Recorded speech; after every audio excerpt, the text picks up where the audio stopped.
Saat dia ditendang kembali ke pengepungan, Tang Wulin menemukan bahwa kekuatan jiwanya sedang dikonsumsi dengan cepat. Dalam waktu singkat, 10 tingkat kekuatan jiwa telah digunakan. Papa. Satu demi satu, para siswa kelas atas membebaskan diri dari Blue Silver Grass. Tang Wulin telah mengikat begitu banyak orang secara bersamaan, tetapi mereka mampu membebaskan diri dari rumput Blue Silver dengan tingkat kekuatan jiwa mereka yang lebih besar.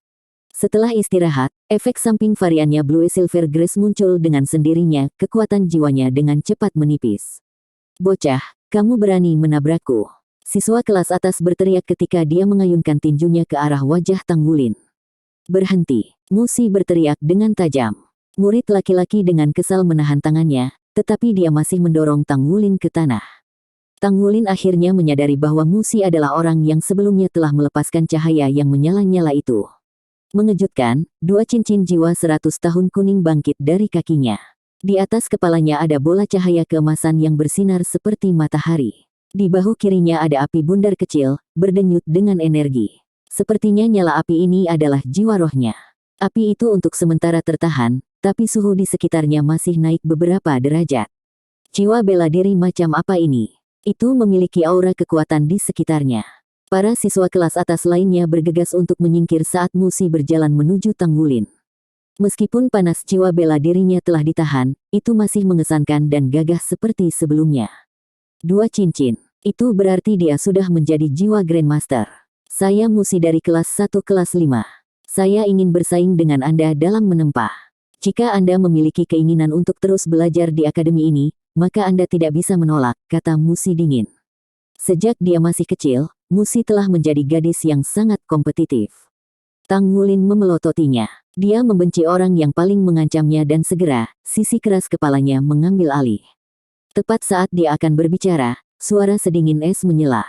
Jika kalian ingin hidup, maka berhentilah memuntahkan begitu banyak omong kosong dan pergilah dengan anak buahmu. Ekspresi Musi memburuk saat tubuhnya yang ramping dan lembut menjadi tegang. Matanya, bagaimanapun, menunjukkan sedikit keterkejutan. Orang lain tidak akan tahu apa yang sedang terjadi, tetapi dia bisa dengan jelas merasakan sensasi dingin di lehernya. Dia merasa jika dia bergerak bahkan 1 inci, tenggorokannya akan digorok. Dia tidak berani bergerak, bahkan tidak melepaskan jiwa bela dirinya. Suruh semua orang itu pergi. Suara menakutkan datang dari sampingnya, disertai dengan wajah. Bukankah ini Xie? Xie tidak lebih pendek dari Musi, jadi dia bisa melingkarkan 1 tangan di bahu Musi, sementara tangan lainnya mengarahkan belati naga cahaya ke pinggangnya. Dasar bajingan, menurutmu apa yang sedang kamu lakukan? Siswa laki-laki kelas atas sebelumnya berbicara. Xie dengan dingin menjawab, kesabaranku terbatas. Jika Anda yakin bahwa saya tidak berani berakting di akademi, maka Anda dapat mencoba tangan saya. Saat dia mengatakan ini, Xie memberikan tekanan melalui belati naga cahaya miliknya, menyebabkan Musi berteriak kesakitan. Kalian semua, pergi. Musi dengan cepat berteriak. Dia bisa dengan jelas merasakan niat membunuh dari belakangnya. Bagaimanapun, dia baru berusia 12 tahun. Dalam situasi seperti ini, dia tidak bisa membantu tetapi menyerah pada ketakutannya yang meningkat. Siswa kelas atas tidak punya pilihan lain, jadi mereka mulai pergi. Namun tepat pada saat itu, suara gemuruh berteriak, berhenti. Seluruh tubuh Xie menggigil, dia segera menyingkirkan belati naga cahaya dan belati naga bayangannya yang tak terlihat. Segera setelah itu, sesosok tubuh yang tinggi menggendongnya seperti bayi perempuan. Gedung pengajaran divisi menengah. Keluar dengan itu. Apa yang terjadi? Direktur pengajaran Long Hengsu bertanya dengan cemberut. Musi berkata dengan kepala menunduk, aku hanya mencari Tang Wulin untuk bersaing denganku. Xie mencibir. Kamu membawa sekelompok antek ke asrama kelas 1 kami. Begitukah cara Anda para siswa senior menemukan orang? Petik 2. Long Hengsu dengan dingin memelototinya. Bukankah kamu mengancam murid seniormu dengan pedang? Apa yang akan Anda lakukan jika mereka tidak berhenti? Apakah Anda benar-benar akan membunuhnya? Petik 2. Bibir Xie mulai berkedut saat tatapannya menyapu siswa senior dengan jijik. Saya tidak bisa memastikan. Long Hengsu berbalik ke arah Tang Wulin. Bagaimana denganmu? Kaulah yang bertindak pertama. Apakah Anda punya penjelasan? Petik 2. Mata Tang Wulin memiliki kelembutan bagi mereka, tetapi ekspresinya sangat tegas. Ketika saya masih kecil, ayah saya menjelaskan beberapa asas.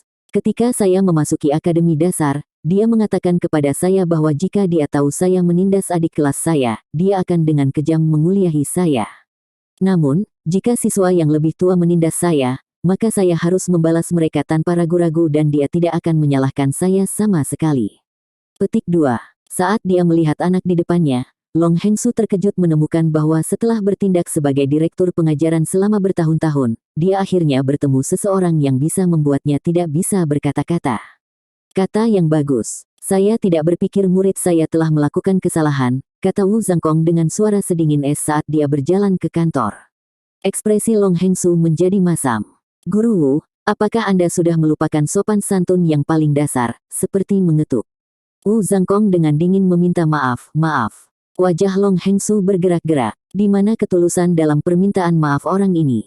Dia sudah menyebabkan sakit kepala bagi direktur pengajaran divisi lanjutan. Dan sekarang, bahkan setelah dipindahkan ke divisi menengah dan ditugaskan di kelas terburuk, dia tidak berubah sama sekali. Petik 2. Yang besar memanfaatkan yang kecil, ya. Kalian pasti punya keahlian. Tatapan sedingin es Wu Zhangkong menyapu kelompok siswa kelas 5 Musi. Mengambil keuntungan dari yang kecil bukanlah sesuatu yang akan saya lakukan, tetapi jika saya menemukan bahwa Anda telah memprovokasi siswa saya lagi, saya akan memukuli guru yang bertanggung jawab atas kelas Anda. Long Hengsu dengan marah berkata, Guru Wu, mohon tunjukkan sikap bermartabat. Petik 2. Wu Zhangkong dengan dingin menjawab, jika Anda bisa mengalahkan saya, maka saya akan bertindak dengan bermartabat. Setelah berbicara, dia meraih kepala Xie dengan satu tangan dan menyeret Tang Wulin dengan tangan lainnya. Mereka meninggalkan gedung pengajaran. Kamu, Long Hengsu dengan marah bangkit, ingin menghentikan Wu Zhangkong, tetapi kemudian dia teringat hal-hal yang berani dilakukan Wu Zhangkong di divisi lanjutan. Setelah mengingat hal-hal ini, dia tidak lagi memiliki keberanian untuk menghentikannya. Orang ini hanyalah orang gila. Kalian, setiap orang dari Anda akan menghadapi serangkaian tindakan disipliner. Kamu benar-benar ahli jika kamu bisa menindas yang lemah sebagai yang kuat. Kemarahan panas membara keluar dari direktur pengajaran, sepenuhnya ditujukan pada siswa kelas 5 ini. Setelah meninggalkan gedung pengajaran, Wu Zhangkong melepaskan tangan Tang Wulin dan berjalan di depan mereka. Saat dia menatap punggung Wu Zhangkong yang tinggi dan lurus, Tang Wulin buru-buru mengambil langkahnya untuk mengejarnya. Terima kasih guru. Wu Zhangkong dengan acuh tak acuh berkata, kamu tidak melakukan kesalahan apapun, jadi tidak ada alasan untuk berterima kasih padaku. Tidak ada yang diizinkan untuk menunda kelasku. Petik 2. Xie menyusul mereka, senyum langka terpampang di wajahnya. Guru Wu, kamu sangat keren sekarang. Saya sangat mengagumi Anda. Bahkan jika Anda memberi kami pelatihan yang mengerikan, saya tidak akan mengeluh sama sekali. Petik 2. Ingat kata-katamu, kata Wu Zhangkong dengan lemah. Terima kasih. Tang Wulin menarik lengan Xie. Aku juga harus berterima kasih. Xie agak kesal saat dia berkata, kenapa kamu berbicara dengan canggung? Anda tidak perlu berterima kasih kepada saya. Saya hanya tidak suka jika orang menindas orang lain dengan angka, atau saat penindas besar adalah yang kecil. Petik 2. Tang Wulin tersenyum. Kita berteman sekarang. Mulut Xie bergerak-gerak. Kamu terlalu mudah berteman. Aku belum menganggapmu temanku. Petik 2. Tang Wulin berkata, itu tidak penting. Xie segera mulai menyesali kata-kata yang diucapkannya kepada Wu Zhangkong. Wu Zhangkong jelas merupakan seorang guru yang setia pada kata-katanya. Dia segera memulai kelas pelatihan fisik yang dibicarakannya sehari sebelumnya. Dasar-dasar pelatihan fisik sedang dijalankan. Di divisi menengah Issea Academy, terdapat lapangan lintasan dengan loop sepanjang 800 meter. Mereka diperintahkan oleh Wu Zhangkong untuk berlari 10 putaran di trek ini pada pagi hari sebagai pemanasan. Namun, ketika mereka melihat Wu Zhangkong mengeluarkan 2 rantai berat, masing-masing seberat 10 kg dan dibuat menjadi kemeja logam, untuk dikenakan Tang Wulin dan Xie, keduanya tidak berani mengatakan apa-apa. Padahal, mereka hanya bisa bersuka cita.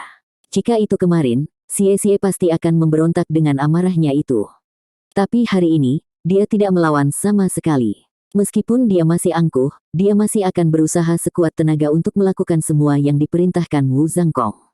Xie sangat mengagumi Wu Zhangkong. Xie tidak pernah menganggap kesombongan sedingin es itu memalukan, dia bahkan menganggapnya terhormat. Namun, tidak hanya guru ini lebih dingin dan lebih bangga darinya, dia juga sangat kuat. Gelar pangeran tampan yang sangat sombong, jelas pantas didapatkan. Tang Wulin diam. Sehubungan dengan latihan pada intensitas ini, dia hanya bisa merasakan kegembiraan. Xie adalah master jiwa pertempuran sistem agility, jadi meski mengenakan kemeja logam seberat 10 kg, dia masih sangat cepat di awal. Di sisi lain, kecepatan Tang Wulin tidak cepat, tapi tetap seperti barisan tentara. Namun, 2 lap kemudian, kecepatan Xie dan siswa lainnya mulai melambat. Mereka terengah-engah dan terengah-engah setelah 4 putaran, dan paru-paru mereka terasa seperti terbakar. Baju besi itu mulai terasa lebih berat. Segera, Xie bahkan tidak memiliki kekuatan untuk menyesali kata-kata yang dia ucapkan kepada Wu Zhangkong. "Apa kabar?" Suara Tang Wulin tiba-tiba datang dari belakangnya. Xie berbalik dan melihat bahwa meskipun Tang Wulin berkeringat, situasinya tampak jauh lebih baik dalam segala hal. "Aku masih baik," Xie berkata dengan gigi terkatuk saat langkahnya meningkat sekali lagi. Apakah dia benar-benar akan membiarkan orang ini menyusulnya? Nafas Tang Wulin stabil saat dia berkata, "Masuk akal bagi Guru Wu untuk meminta kami membawa beban. Bagaimanapun juga, kami adalah perwakilan kelas kami di turnamen promosi kelas." Petik 2. Xie tetap diam. Untuk dia saat ini, bahkan berbicara akan dianggap sebagai beban. 5 lap. Xie sudah tidak bisa mengendalikan tubuhnya sendiri. Baginya, tubuhnya seberat timah. Tang Wulin sebenarnya telah melewatinya sejak lama. Namun, situasinya sangat berbeda dari Xie. Kemeja logam 10 kg itu praktis bukan apa-apa bagi Tang Wulin. Tang Wulin baru saja melakukan pemanasan setelah menjalankan 5 lap itu. Tang Wulin diam-diam mengulurkan tangan dan meletakkannya di bawah lengan Xie, membuat Xie merasa lebih ringan dan memungkinkannya untuk meningkatkan langkahnya. Xie memandang Tang Wulin dengan heran. Sebagai tanggapan, Tang Wulin hanya tersenyum saat dia meningkatkan langkahnya dan meningkatkan kecepatan Xie. Wu Zhangkong berdiri di tengah trek, mengamati para siswa yang kalah dengan ekspresi tenang dan sesekali cemberut. "Tang Wulin, kamu benar-benar memiliki banyak energi. Karena Anda membawanya, Anda dapat berlari 10 putaran ekstra." Petik 2. Xie menoleh untuk melihat Tang Wulin, hanya untuk melihat ekspresinya setenang sebelumnya. Tang Wulin hanya bergumam, "Jika saya memiliki 10 putaran ekstra, maka saya harus meningkatkan kecepatan saya. Saya tidak bisa terlambat untuk makan siang. Aku sudah sangat lapar setelah melewatkan sarapan." Petik 2. Xie tidak bisa menahan diri untuk tidak bertanya, "Apakah kamu manusia? Apa kau tidak lelah sama sekali?" Petik 2. Tang Wulin tersenyum tipis. "Aku masih baik-baik saja." Pada saat itu, seorang gadis berjalan melewati gerbang yang menuju ke lapangan dari arah gedung akademi. Dia berpakaian putih dan seumuran dengan siswa kelas 5 di kelas 1. Meskipun dia tidak terlalu cantik, dia masih sedikit lembut dan cantik. Dengan rambut hitam panjang dan mata hitam, tubuhnya rata-rata di antara teman-temannya. Dia masih sangat proporsional, dan sepasang matanya yang cerah penuh dengan kehidupan. Saat dia berjalan ke depan, langkahnya sepertinya memiliki ritme khusus, dan auranya terasa eksotis. Tatapan Wu Zhangkong segera mendarat padanya karena dia tidak mengenakan seragam sekolah. Dia datang saat kelas masih berlangsung. "Kamu di kelas apa?" Wu Zhangkong bertanya sambil berjalan. Perhatian gadis itu sepertinya tertarik pada hal lain, ketika dia melihat Tang Wulin berlari yang menyeret Xie. Rupanya, dia tertarik pada 2 orang yang mengenakan kemeja logam. "Saya di sini untuk bersekolah. Namun, saya diberitahu bahwa periode pendaftaran telah berlalu." Dia berkata sambil melihat ke arah Wu Zhangkong. Ekspresi Wu Zhangkong menjadi masam. "Kamu bukan siswa Akademi Issea." Gadis itu berkata, "Saya bukan siswa saat ini, tetapi saya masih ingin menjadi siswa di sini." "Apakah itu mungkin, Guru?" Petik 2. Jika itu adalah guru lain, mereka mungkin akan segera mengusirnya. Namun, apakah Wu Zhangkong hanyalah guru lain? Tidak, ini adalah Akademi Soul Master. Jika Anda ingin hadir di sini, maka Anda harus memiliki kemampuan, kata Wu Zhangkong dingin. "Saya bisa mengikuti tes." Gadis itu tersenyum. Wu Zhangkong bertanya, "Siapa namamu?" Gadis itu menjawab, "Namaku Gu Yue." Wu Zhangkong mengangguk. "Baik, aku akan memberimu kesempatan." Setelah berbicara, dia berbalik dan pergi ke Tang Wulin dan Xie. "Xie, berikan kemeja logammu ke Tang Wulin dan kemarilah." Karena bantuan Tang Wulin, Xie telah menyelesaikan 2 lap sebelumnya dengan santai. Dia segera berhenti, lalu melepas kemeja logamnya dan memberikannya kepada Tang Wulin. "Apakah kamu akan baik-baik saja dengan kemeja metal lainnya?" Tang Wulin berkata, "Ini masih lebih ringan darimu." Dia mengambil kemeja logam dan dengan tenang memakainya sebelum mengambil langkah tepat di depan Xie. Kekuatan fisiknya benar-benar bukan manusia. Terengah-engah, Xie tiba di sisi Wu Zhangkong. Guru Wu Zhangkong berkata, kekuatan fisikmu terlalu buruk. Xie dengan menantang berkata, kami sistem agility Battle Soul Master hanya membutuhkan semburan kekuatan dan beberapa kegesitan. Kami tidak perlu memiliki terlalu banyak kekuatan fisik. Petik 2. Wu Zhangkong dengan jijik berkata, betapa dangkal. Baiklah, aku akan memberimu kesempatan hari ini. Kalahkan dia dan kamu tidak perlu lari di sore hari. Petik 2. Saat itulah Xie akhirnya memperhatikan gadis di sisi Wu Zhangkong. Setelah mengukurnya, dia menarik napas dalam-dalam dan menyesuaikan kekuatan jiwanya. Tidak masalah. Wu Zhangkong berkata, aku akan memberimu istirahat 20 menit. Kami akan mulai setelah 20 menit itu habis. Petik 2. Xie tidak mengeluh karena dia segera duduk bersila dan mulai bermeditasi. Berlari telah menghabiskan banyak kekuatan jiwa dan kekuatan fisiknya. Untuk Soul Masters pertempuran sistem agility, ini benar-benar bukan area yang mereka kuasai. Gu Yue bahkan tidak meliriknya. Sebaliknya, dia melihat sekelilingnya dengan rasa ingin tahu yang lengkap. Wu Zhangkong menatapnya sekilas. Meremehkan lawan bukanlah perilaku yang paling cerdas. Gu Yue berkata, aku tidak meremehkannya. Meskipun itu yang dikatakan mulutnya, matanya sepertinya mengatakan bahwa Xie bahkan tidak pantas dipandang rendah. Wu Zhangkong tidak berbicara lebih jauh. Dia mengalihkan perhatiannya kembali ke siswa yang berlari sebagai gantinya. Meskipun kecepatan Tang Wulin tidak bisa dianggap cepat, kecepatannya sangat stabil, bahkan dengan 2 kemeja logam yang dia kenakan. Seperti ini, Tang Wulin entah bagaimana berlari di garis depan. Orang di belakangnya adalah Zhou Zhangqi, yang kekuatan tubuhnya tidak diragukan lagi memberinya keuntungan dalam latihan fisik seperti ini. Perhatian Tang Wulin dialihkan ke tengah lapangan saat dia berlari. Dia penasaran kenapa gadis ini tiba-tiba muncul. Tepat saat dia melihat gadis baru, Gu Yue, dia juga menoleh untuk melihat kembali padanya dan tatapan mereka bertemu. Gu Yue memiliki pandangan yang berarti di matanya, yang memberi kesan pada Tang Wulin bahwa matanya sangat tajam.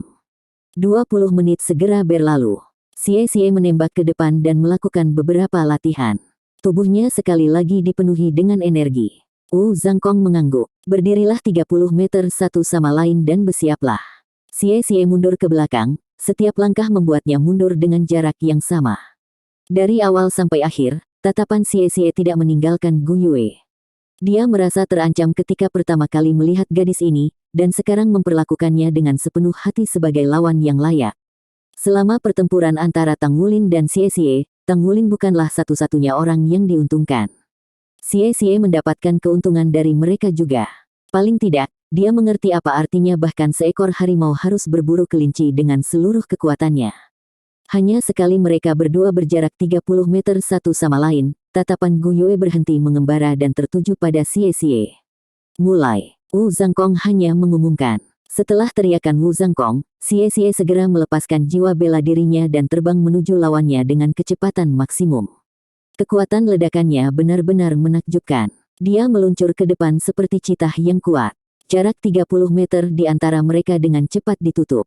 Gu Yue sepertinya tidak bereaksi sama sekali. Ketika dia akhirnya mengangkat tangannya, Xie hanya berjarak 10 meter darinya. Belati naga cahaya berkilau saat menyerang. Xie belum segera merilis skill jiwanya. Karena dia hanya master jiwa satu cincin, dia hanya memiliki satu keterampilan jiwa. Baja yang bagus akan digunakan pada ujung tajam pedang, jadi dia harus menunggu kesempatan terbaik untuk meletus dengan skill jiwa. Selanjutnya, lawannya sepertinya memiliki waktu reaksi yang lambat, jadi mungkin dia bahkan tidak perlu menggunakan skill jiwanya. Pada saat itu, kecepatan lari siswa kelas 5 di lintasan semakin lambat. Semua perhatian mereka dialihkan ke pertempuran yang terjadi di tengah lapangan. Xie adalah orang paling tangguh di kelompok usia mereka, jadi mereka berpikir bahwa gadis baru ini pasti tidak akan bisa mengalahkannya. Cincin jiwa muncul dari bawah kaki Gu Yue. Cincin jiwa ini sama dengan cincin Xie, itu sebenarnya cincin jiwa kuning 100 tahun. Namun, Xie sudah tepat di depannya. Sudah terlambat baginya untuk melakukan apapun sekarang, kecuali dia adalah master jiwa pertempuran sistem agility. Apakah dia? Tentu saja tidak. Lingkaran hijau keluar dari dadanya, tapi Xie berada tepat di depannya sekarang. Belati naga cahaya miliknya siap untuk menusuk ke bahunya. Lampu hijau bertahan dan belati naga cahaya Xie menusuk ke dalamnya. Tanpa diduga, sebuah kekuatan mulai menekannya dari kedua sisi, seperti angin kencang. Belati naga cahaya berhenti di tengah udara, tidak dapat melanjutkan dorongannya sama sekali. Segera setelah itu, Xie tercengang ketika dia melihat lampu hijau di sekitar Gu Yue menjadi merah dan bola api seukuran kepalan muncul tepat di depannya. Xie pasti membuktikan dirinya sebagai master jiwa pertempuran sistem agility. Pada saat kritis ini, dia dengan ganas memutar pinggangnya di tengah udara dan berputar secara horizontal.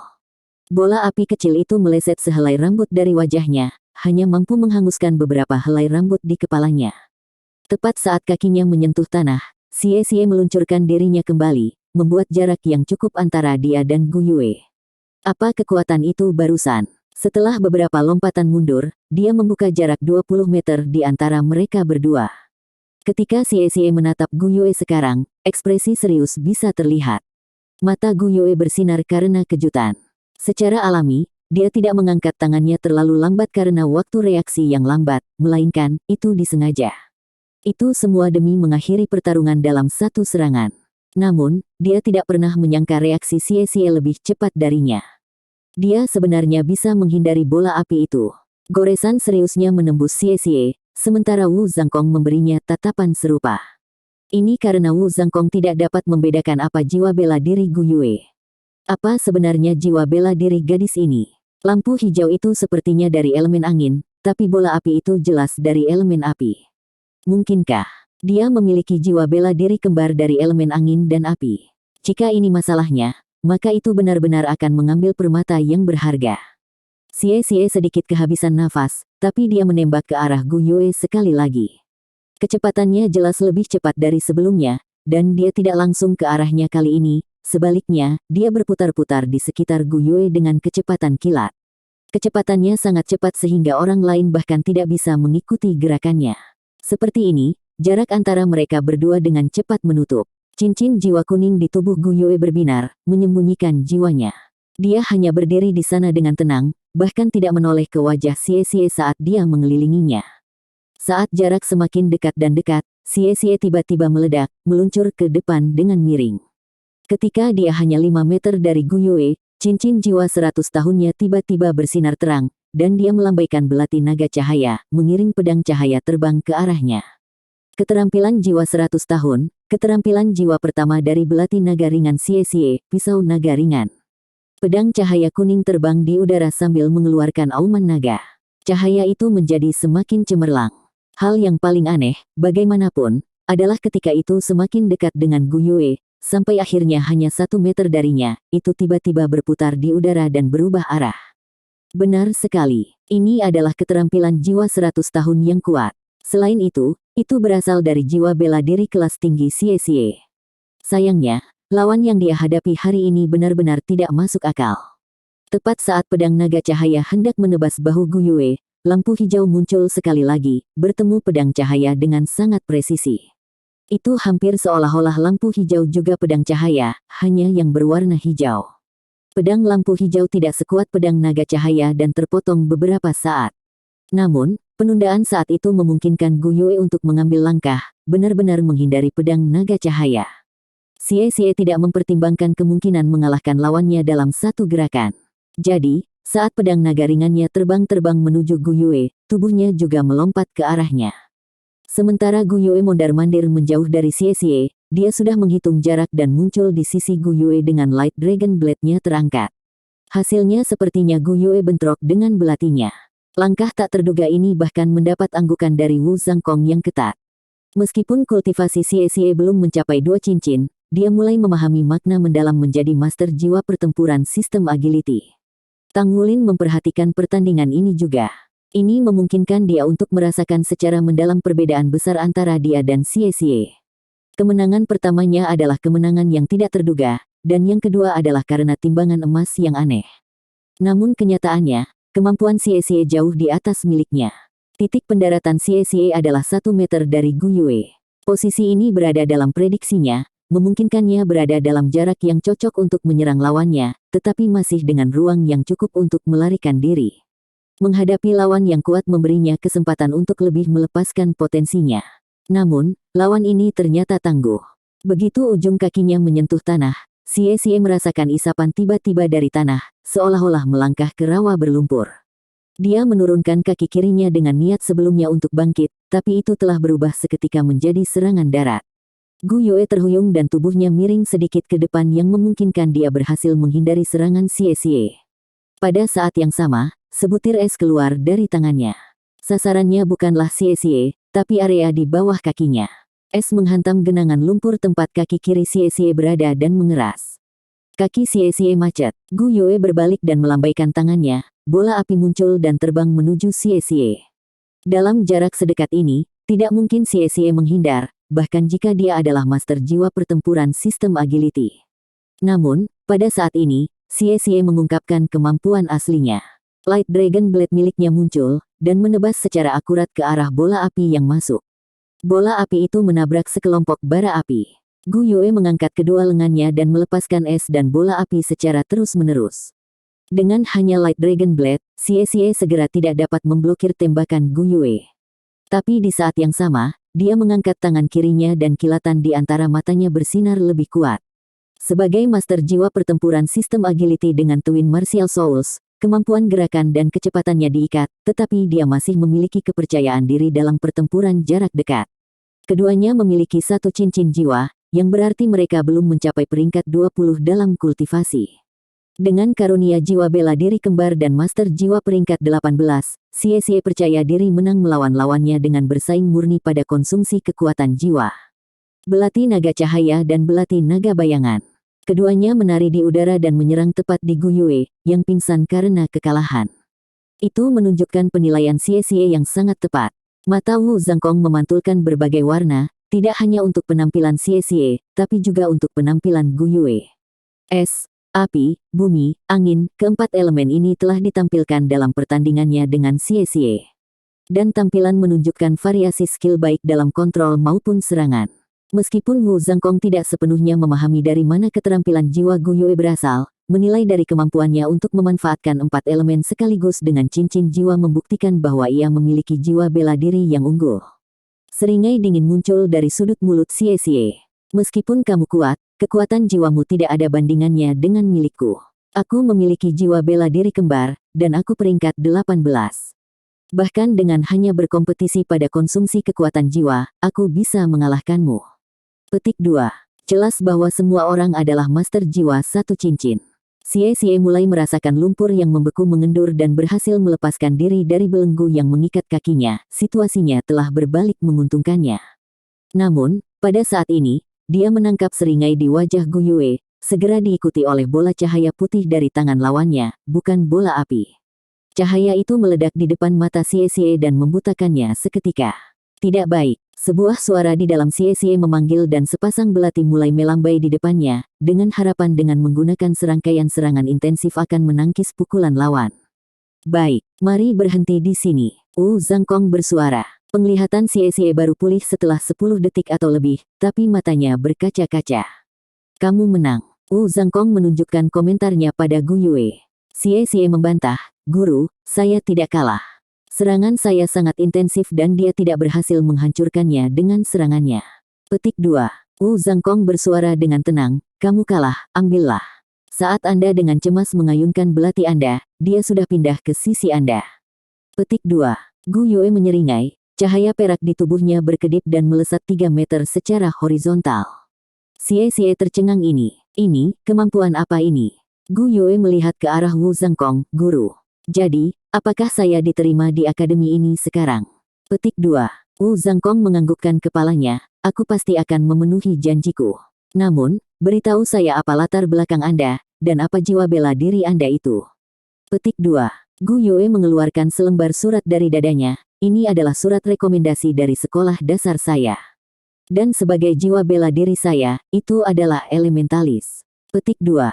Elementalis. Wu Zhangkong mempertanyakan dirinya sendiri tentang kenyataan bahwa meskipun dia telah melihat banyak dan memperluas wawasannya, ini adalah pertama kalinya dia mendengar tentang keberadaan jiwa bela diri ini. Pertandingan Gu Yue dengan Xie telah menunjukkan kemampuannya yang mengejutkan dan tak tertandingi dalam 6 elemen berikut, es, api, bumi, angin, cahaya, dan ruang. Seseorang harus tahu bahwa di dalam jenis jiwa bela diri, memiliki bahkan satu jenis elemen akan menjadi keberadaan yang ajaib. Tapi memiliki keenam elemen, itu akan sulit dibayangkan. Ketika Gu Yue menyadari keterkejutan di mata Wu Zhangkong, dia berbagi lebih banyak tentang kemampuannya tanpa niat untuk bersembunyi. Saya bisa mengendalikan keenam elemen, tapi saya tidak dapat memasang cincin jiwa saya ke salah satu elemen ini. Jadi, meski saya bisa mengontrol perubahan elemen, sulit untuk memperkuatnya. Keterampilan jiwa pertamaku adalah elemental tide. Ini memungkinkan kekuatan jiwa saya untuk bertahan dalam jangka waktu yang lama, dan pada saat yang sama, memungkinkan saya memiliki kemampuan untuk mengontrol kekuatan elemen dengan lebih baik. Petik 2. Setelah mendengar deskripsi Gu Yue, Wu Zhangkong akhirnya mengerti. Seperti yang diharapkan, sama sekali tidak ada cara untuk memiliki kontrol semacam itu atas semua elemen dan jiwa yang sangat kuat per elemen. Dia hanya memiliki satu jiwa bela diri, bukan 6.